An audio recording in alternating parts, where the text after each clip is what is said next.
on Nova Legends podcast, I have South County coach Darryl Springer, whose Stallions are in the state semifinals and Coach Springer's first year as a head coach at South County High School. Coach, thanks for doing this. Great to meet you. Hey, nice to meet you too. Yeah. Well, look, we were just talking before we got online here that you guys were able to train this morning. Tell Yeah, us a little bit about the schedule. I know you have a pretty early game tomorrow morning.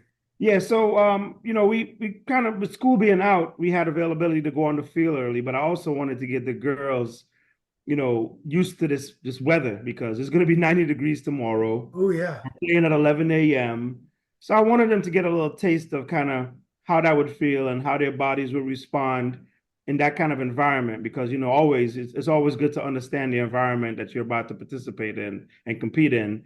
And it was good because they know they need to hydrate. They should have been hydrating at least starting yesterday, but we're gonna continue to hydrate and we got it done for the day, so they don't have to worry about it the rest of the day, and we get on a bus at 7 a.m. in the morning and head to Richmond. Oh, that's awesome, Coach. Congratulations. Well, your South County team is 17-2-1. Correct. Unbelievable. You guys have been on a roll lately. Won the district, won the region. Yeah. Your game tomorrow is against the defending state champions, Freedom. So it's Correct. an amazing environment. Before we get to your team, tell us a little bit about yourself and your soccer journey. I detect a Jamaican accent there, Coach. Trinidadian, Oh, Trinidadian. that's awesome. So nice people and very beautiful people as well. Thank you. So Yeah. yeah, came up through the Trinidad ranks, was on the Trinidad and Tobago under 19 national team with the likes of Dwight York and Shaka Hislop and those guys. Then from that, I got a full ride to Radford University. Oh. I played there for 4 years, and I played semi-pro in the Roanoke area for 2 years. Then I came back up to the Northern Virginia area. When I came back up to this area, then South County was just starting their travel soccer program. So got involved in that from the inception. Been with them for that entire time. So I've been with South County Athletic Association as a coach. I'm the travel technical director right now. We have about we've fluctuated between about 8 and 14 teams depending on what's going on each year. So um, as a technical director, managing that program, looking to make sure that we continue to grow and provide an opportunity for kids to develop um, their soccer skills in the Northern Virginia area in that specific Lorton location. By being in that environment, then I kind of got turned on to the high school. So for the first year in the high school, I'm in the high school for 3 years now. The first year I was the boys JV coach. And then the next year, the soccer program was like, hey, they told the AD, Mr. Wooten, hey, we're going to steal him from you and bring him on the girls' side because on travel, I coached girls and a boys team. So I was very familiar coaching girls on the travel side because I had coached a, 07, 06 team, and I'd been with that team for 8 years, and we won NCSL Division One for 3 or 4 years in a row. So I'm very familiar with coaching women. And then so I was the JV girls coach last year, and this year I was slated to be the assistant coach. But then a couple of weeks before the season started, Coach Brony moved on, and then they slot me in as the interim coach just because I had familiarity with the program. So I was able to go take that over, and then here we are today. Yeah. Well, Coach, you had a big vocal role last year. I was on one of your games, and you were very involved last year. I was at the Robinson South County, I think, district final at South County. As you Right, know, I'm friends with Jason Coleman, so I was right, there yeah. watching the team, and I've interviewed Coach Nina. Coach, real quickly about Trinidad. What's the soccer culture like there? Is it like Jamaica in that it's soccer and track and field? Yeah, And so also, yeah, the girls play soccer a lot in Trinidad as well. yeah. So in that culture, there's no football. And when I say, well, let me take that back. What we have is football, which is soccer, right? Yeah. We don't have the American football where they throw the ball, right? So it's really just, soccer is the main sport, then there's people play basketball, and track and field, but it's really soccer is really the main sport that we have down there. A lot of people swim and stuff like that, in the Olympics and stuff. But that's the main sport. And And most kids get involved in it, at an early age. I got involved in it at the age of 5, and I tell people it's a very different culture because it's like the main sport there. It's not, every team that I had to play on, I had to qualify for it. There was no show up and make a team, right? So you got your feelings hurt at a young age, growing up in that environment, right? Because it's very competitive. If it's the main sport, everybody is shooting for it. And but I was fortunate enough to have, the right people around me, the right talent to kind of move through the system, and that's how I ended up on the under 19 national team. Yeah. Well, what's been the biggest influence on your coaching style? When you think about growing up in Trinidad, when you think about playing at Radford, when you think Mhm. about your work as a technical director at South County Youth Club, and also as a high school coach, what has influenced your coaching, tactical, and also your philosophy in terms of inspiration the most? I think for me, I watch a lot of games. I watch games on the international level. I watch, obviously I coach at the travel level, so local level. And I think, you know, just watching games and watching different styles, right? And obviously, with any team you have to coach based on the talent you have on the field, right? And if you can find the ways to get those guys to gel, and put them in the right place to succeed, then that's it's all about it, right? Because a lot of it is, yeah, we're the coaches, we're on the sidelines, but and we're our job is really to make those tactical moves and those decisions as the game goes along, right? Because you may go on with a plan and quickly realize, okay, that plan's not working, and then what do you do? How do you make those adjustments? But I would say just being around the game for so long, and seeing different styles and seeing the way different teams approach the game. And one of the things that myself and my assistant coach, who is Tommy Resentis, what we do, we watch a lot of film, right? And that really helps us to prepare, right? Because we're trying to break down film, we're trying to break down players, we're trying to break down schemes, and 9 out of 10 times we're spot on, and then the coach might make an adjustment, and then we have to make a counter adjustment. But it's a beautiful game, and just watching it and playing it for so long, it just really encourages me to go out there and help these kids to be the best they can be. Yeah. Well, as they say, and as Mike Tyson said, everybody has a plan until they get hit in the face, and then they change it. So look, Right. what do you like coaching about the girls' game better than the boys' game? What are some of the differences between the two games? I think the girls are more receptive to coaching, right? Um, yeah, some of them, some of them still think they know it all, but girls are definitely more receptive to coaching than boys. The boys really come out there and they think they know it all. They're so focused on the tricks, right? Let's just do this trick, or let's do this nutmeg, or let's, whatever, right? And then, they're not focused on the full life cycle of the game, right?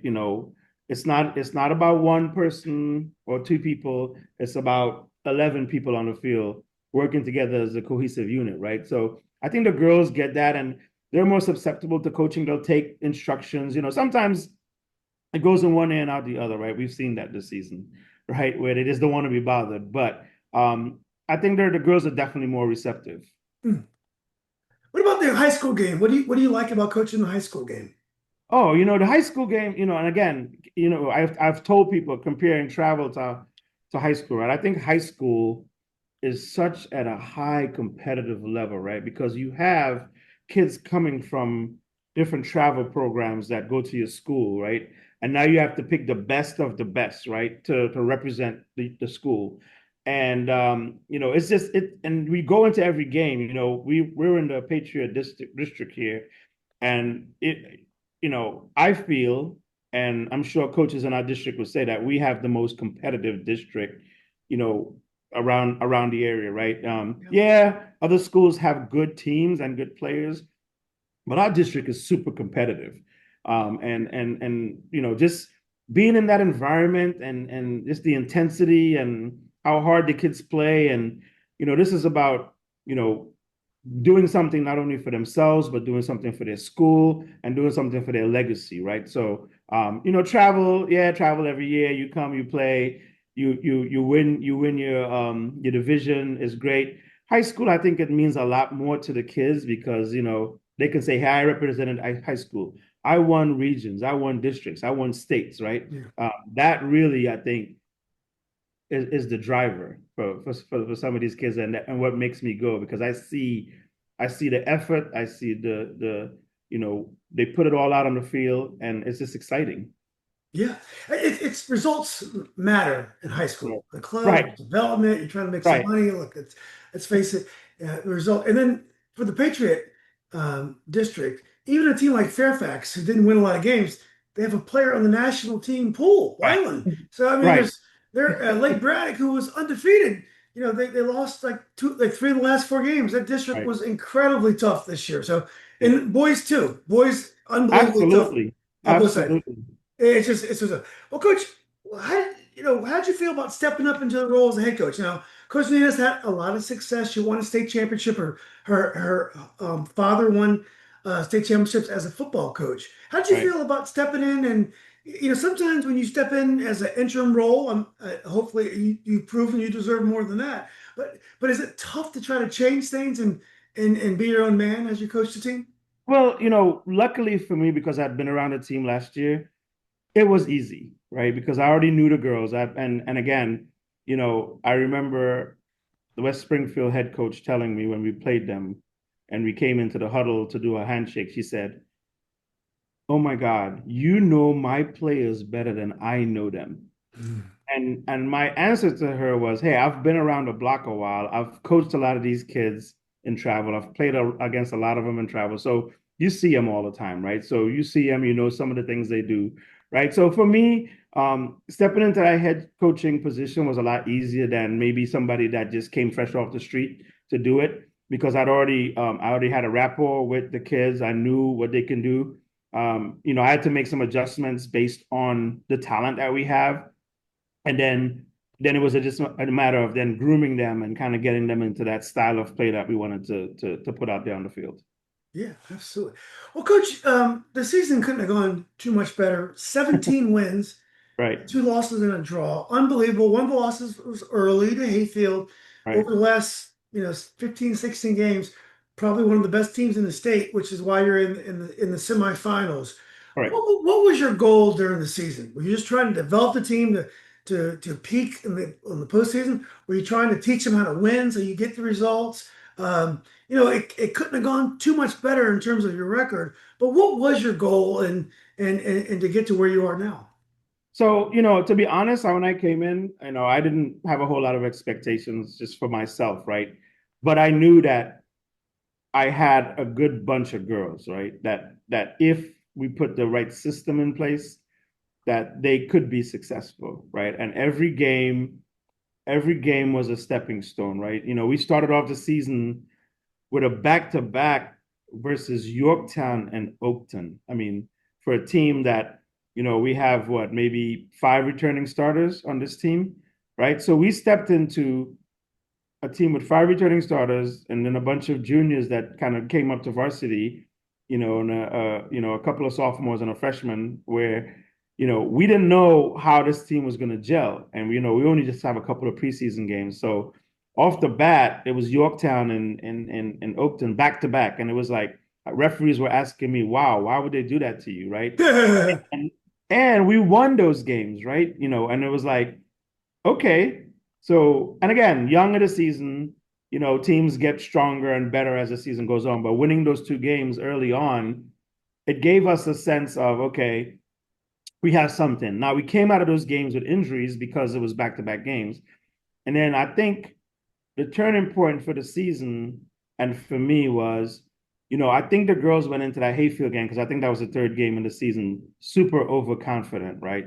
They were confident, and something happened during the day before the game, and I reached out to my coaches and I said, I'm worried, right? The girls had kind of put up a thing on Instagram where they put on military outfits and put on headgears and they said, we're going hawk hunting.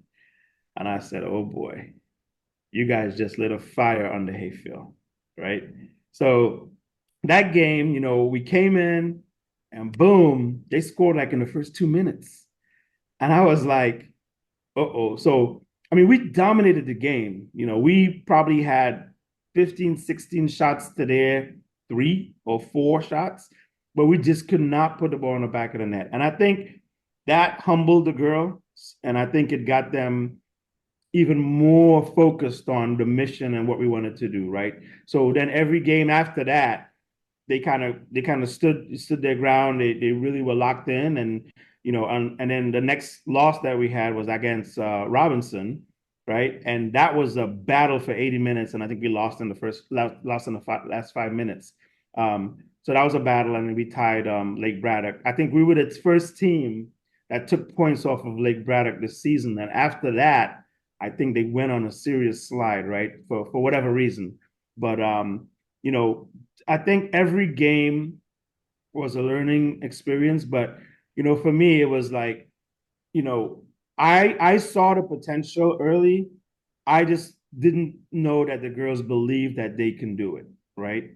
And even up until last week, we go into our meetings and we're like, you guys have all the tools that you need. You guys can get this done. You have to believe, right? And you just didn't get that sense of yes, yes, yes. But Monday, we kind of got a taste of it where one of the captains kind of yelled at the team and say, let's lock in. We just have one more week to go. And you could see like, okay, they're believing now, they're ready now. And they're coming off of winning districts and regionals. So they should be super confident, but I think it finally set in. And for us as a coaching staff, like I said, we saw the potential. It was about putting the right people in the right place.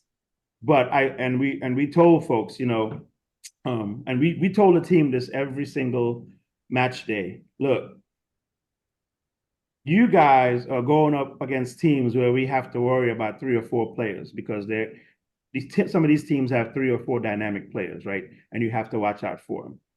And we said to our team, but guess what? They have to worry about 11, 12, 13, 14 players because the way you guys are connecting, playing together for each other, working hard, communicating, there's no real holes or gaps in the team, and they buy into that every week, right? So that's been kind of the journey, and it's just good to see them grow in the game and the confidence that they've had, and looking forward to closing it out here this weekend. Yeah. Well, it's an interesting team. I was at the Robinson game, the regional semi, or was it the final at Woodson? The And final, yeah, it was interesting your team because I felt like they were just kind of just chill. They weren't like that. They just kind of passed the ball around. They just seemed really relaxed and just calm. And all of a sudden, boom, boom, boom, they just score goals out of nowhere. And they have a certain like swagger with them. right, They don't seem to be that worried. And it's a very balanced team. Really strange. Only two first team all districts, Paisley, Sullivan, and Tory Mills. The right, goalie, Lexi Arnott, a second team, and a few more. Some of them were Addison Diaz, Katie Oransky, right. Reese Broderick. But it's a very balanced team, at least on paper. Yeah, when you go to those meetings for those awards, it's you fight for your players as best as you can, but I think being a new coach in there. I don't know if that I didn't get the support with the players, but you're right.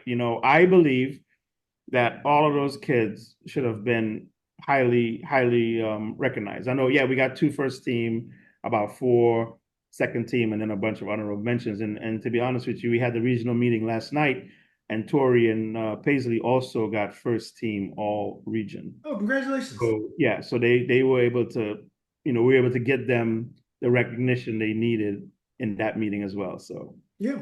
Well, Coach, very important game against Washington Liberty because if you lose that game, the season's over. It's a knockout game.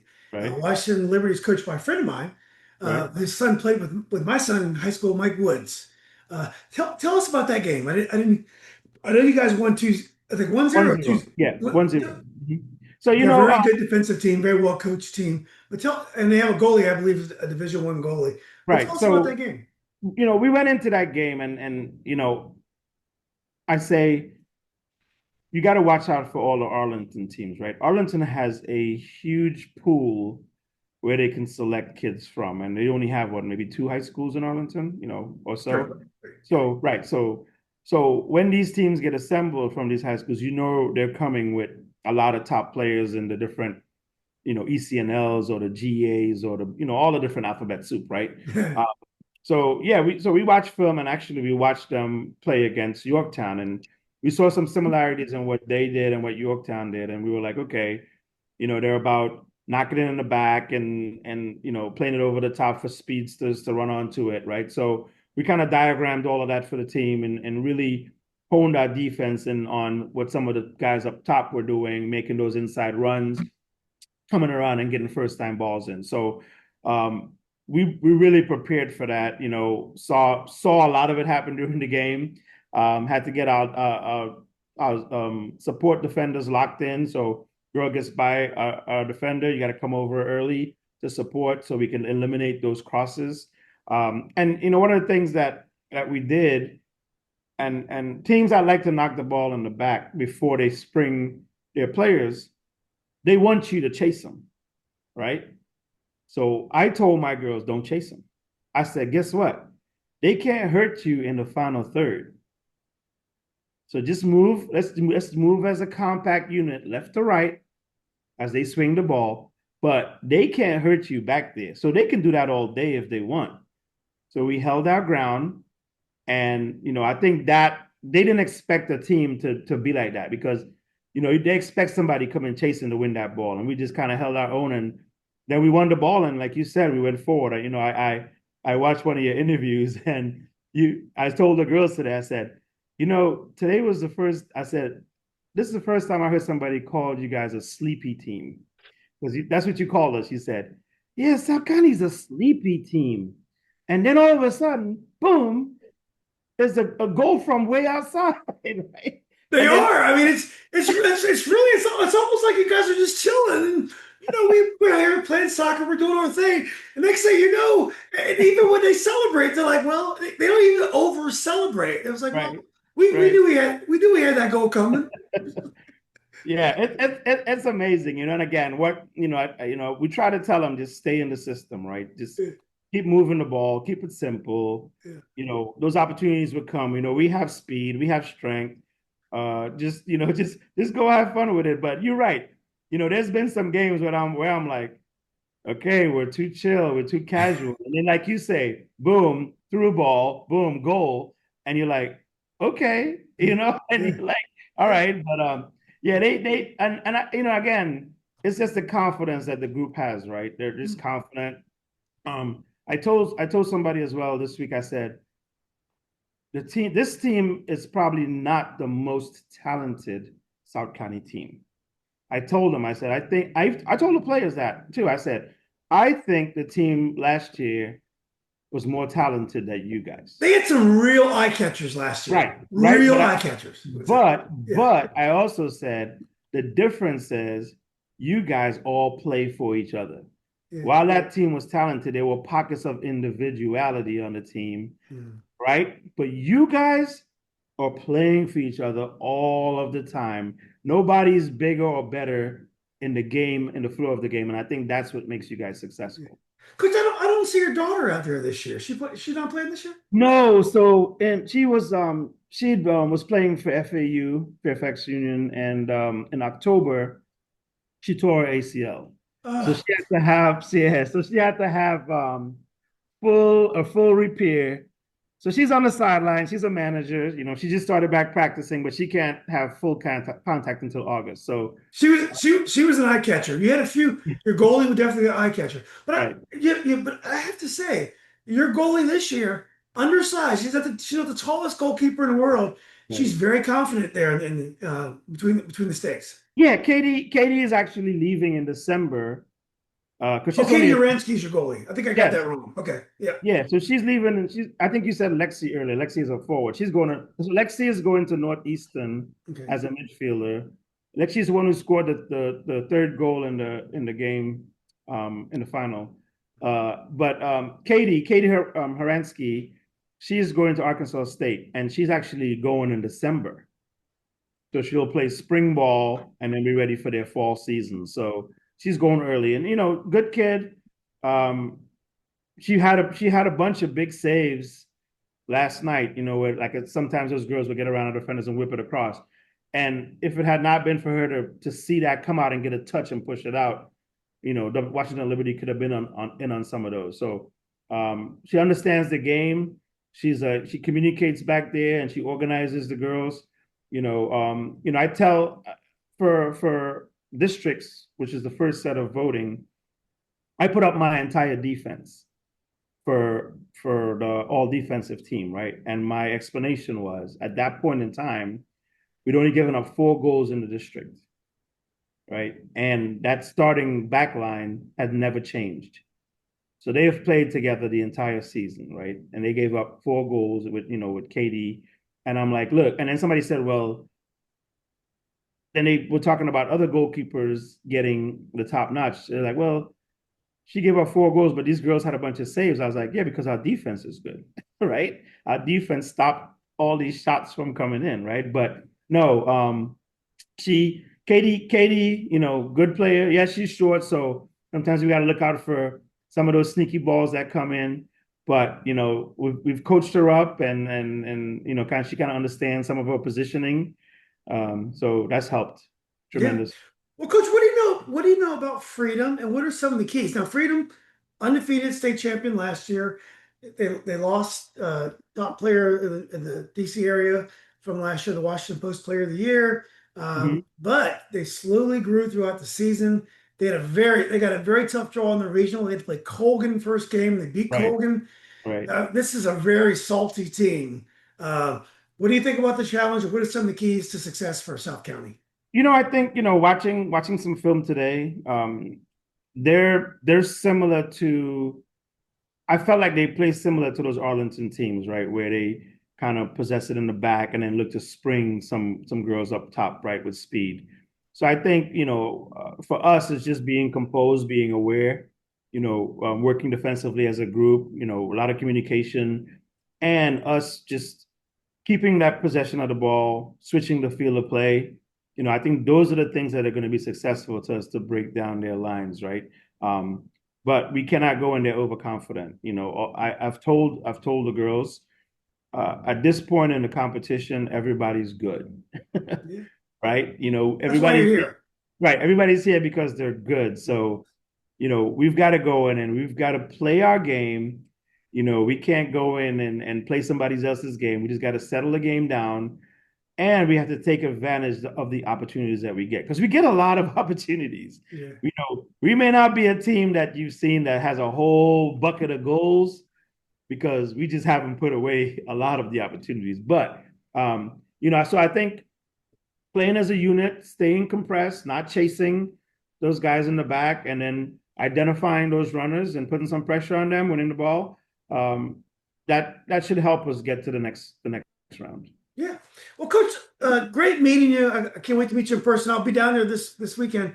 Um, Oh, last nice. last last question. You're from Trinidad, so you're not steeped in the high school traditions of America, where the state championship, the runs is so important, especially in basketball and football. Soccer's getting there as well. But to you, a guy who Trinidad national pool, what would winning a state championship mean to you as a coach? I mean, to me, I think about it. I thought about it a lot this weekend after we won the regions. I've thought about it this week. Preparing the girls. For me, I think it will be a huge accomplishment on my resume, right? Because here I am coming in as an interim coach in a program, like you said, that's been super established for the last 10 to 14 years, right? They won states in 2021. They've been a top team competing in the district and the region for years and years and years, right? So, to me, coming in and winning states would be just icing on the top, right? And just, being able to say, wow, I took this group of girls that nobody thought could be this far to the top of the mountain, right? And you know that's what I want for them, and it's for them, right? For me, it's just putting as a coach. putting some girls out there, teaching them the right way to play, making adjustments. That's my job. But for them, it's a legacy, right? They can go tell their grandkids, hey, I played at South County and I won the trifecta, right? And there's a banner hanging up in that school because I put it there. That's the joy for me that they can have those legacies and go and tell their kids and their grandkids, wow, we built something there and it was special. So I'm old. I've played the game. I've loved the game. I had my time. I've enjoyed the game. This is about these kids, and these kids work 5 days a week, and they've been doing it since February. So, I want them to be happy. I want them to be successful. And for me, win it, I will say, yep, good job, and then on to the next mission, right? Because, you know, you put that target on your back, people are coming, right? Yeah. So, But that's fun though, coach. And once you win it, no one can take it away from you. Look, right. I just want to congratulate you on a fantastic season. You guys are Thank already you. champions, the Stallions. When I said sleepy, I meant that in the most positive way. No, it was. I thought it was a great analogy, and when I said it in the room today, they were like, huh? Sleepy? What does that mean? I said, you just kind of take your time and you mosey along, and then boom, you're in, right? And then they're like, oh, okay, all right. Because they were like, nobody had ever talked about a team being sleepy. Yeah. Well, at the Robins game, and my son pointed this out to me. Neither team was pressing. Right, And high school soccer, when you go out there and watch, everyone's flying all over the place, right, especially in, right, in the postseason. And in club soccer, people, you hang back, you don't run all right, over the place in club soccer. And so the Robins game was a very much a game like that. It was very tactical on both teams. So I right. might have caught him on a night where it was a little unique. But anyway, I was very impressed. I went to Robinson. I was very impressed how you guys Okay. beat us. Anyway, tell your girls I wish them the best of luck. Thank I've you. seen Freedom play. It's two great teams, and I know we're going to have a great winner to come out of that game. Wish you the best of luck, coach. And I definitely want to come by and say hi when I'm down in Richmond. Absolutely. I'm looking forward to it. Okay, Thank you. coach. Good luck. All right, thanks. All right, Bye. but thanks for doing this.